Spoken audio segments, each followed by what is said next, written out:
Let's talk about the World War III news. So what we have here is Joe Biden making a statement yesterday about the incident between the Philippines and China, and pretty much saying that he stands with the Philippines in a war against China.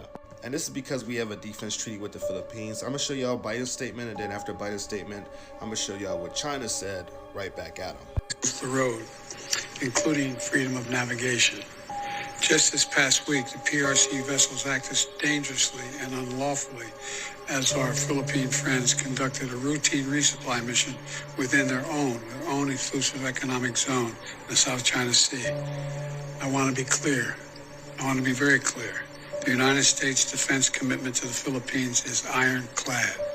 The United States defense agreement with the Philippines is ironclad.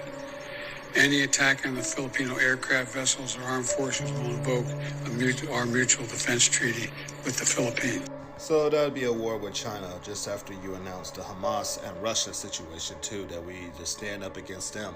And we already got a reason for war with North Korea, Iran, and Belarus, all those that's helping Russia with the war in Ukraine. But anyways, what was China's response? China says that the United States does not have the right to get involved in territorial disputes between Beijing and Manila. The Chinese Foreign Ministry responding to U.S. President Joe Biden's warning that any attack on the Philippine armed forces would trigger an American military response. 美国不是南海问题的当事方，无权介入中国和菲律宾两国之间的问题。美国对菲律宾的防卫承诺不得损害中方在南海的主权和海洋权益，更不能以此为菲律宾的。Yeah, China straight telling the United States this is none of your business, bro. Right after China started ramming Filipino boats that are trying to resupply troops that's at Thomas Shoal. And yeah, things have been increasing between the Philippines and China, where therefore it will increase between the United States and China as well. So this is not looking too good, my friends. As China's now sending their aircraft carrier to the Western Pacific.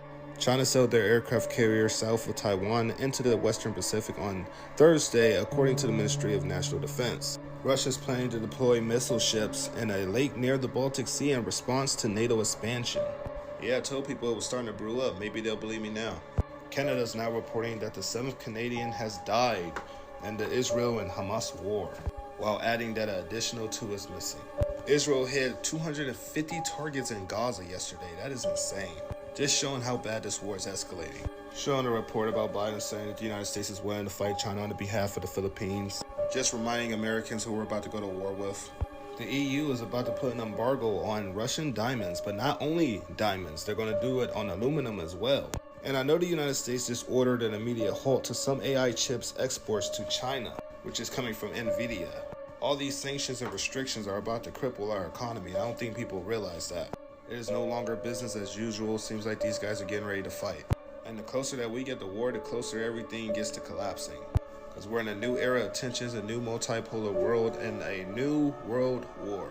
Slovakia announces the halt of military aid to Ukraine, so another NATO member cutting off aid to Ukraine. Israel's starting some ground raids into the Gaza, so they're starting some ground operations, but not the full operation yet. They're getting that ready.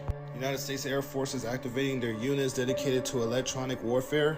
This one should be interesting. U.S. shot down an Iranian missile almost starting World War III. Putin is warning that the war could spread outside of the Middle East, which we already knew. He's also meeting with Iran and Hamas today. Crazy. More news next.